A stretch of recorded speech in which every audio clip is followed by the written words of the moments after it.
Hi, ఇవాళ అయితే simple and healthy egg fry చూపిస్తాను, చూసేయండి. ఫస్ట్ అయితే స్టవ్ ఆన్ చేసుకొని ప్యాన్ పెట్టుకోండి.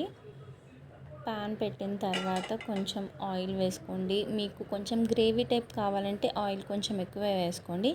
నేనైతే కొంచెమే వేసాను. తర్వాత ఆవాలు వేసి జీలకర్ర వేయండి. ఒక మీడియం సైజ్ ఆనియన్ని చిన్న చిన్న ముక్కలుగా కట్ చేసేసుకొని ఆనియన్ తర్వాత రెండు రెమ్మలు కరివేపాకు వేసుకొని బాగా మగ్గనివ్వండి. ఎంత బాగా మగ్గితే అంత బాగా టేస్ట్ వస్తుంది. అంతలోపు నేను ఇంకా ఇంగ్రీడియంట్స్ ఏవేవో చెప్పేస్తాను. ఉప్పు, కారం, ధనియాల పొడి, పసుపు, అంతే. లాస్ట్లో గార్నిష్ చేసుకోవడానికి కొత్తిమీర యూజ్ చేస్తాను. ఇప్పుడు నేను ఇక్కడ చూపిస్తున్నాను చూడండి. పసుపు కొంచెం, కారం, ధనియాల పొడి, ఈ 3 వేసేసుకొని బాగా కలిపేసుకోవాలి. బాగా స్టీర్ చేసేసుకొని మంచిగా కలుపుకొని మగ్గనివ్వండి. ఇది డ్రై ఉంటుంది, కొంచెం ఆయిల్ నేను తక్కువ వేసుకున్నాను కాబట్టి డ్రైగా అనిపిస్తుంది.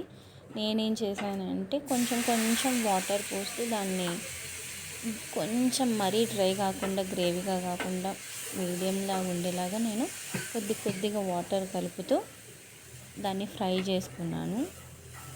మీరు కూడా కొంచెం వాటర్ వేసుకుంటూ దీన్ని ఫ్రై చేసుకొని ఇప్పుడు మనం బాయిల్ చేసుకున్న ఎగ్స్ ఏవైతే ఉంటాయో అవి చిన్న పీసెస్గా కట్ చేసుకోండి మీకు నచ్చినట్టు. అవి కట్ చేసుకున్న పీసెస్ని ఇందులోకి వేసేయాలి.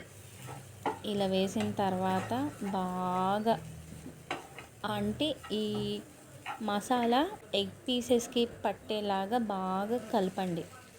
పైకి కిందికి మంచిగా కలిపేసి కొంచెం లాస్ట్లో కొత్తిమీర ఉంటుంది కదా, కొత్తిమీర కట్ చేసేసుకొని గార్నిష్ చేసుకోండి. ఇది మీరు రైస్లోకి తినచ్చు, చపాతీలోకి తినచ్చు, చాలా బాగుంటుంది.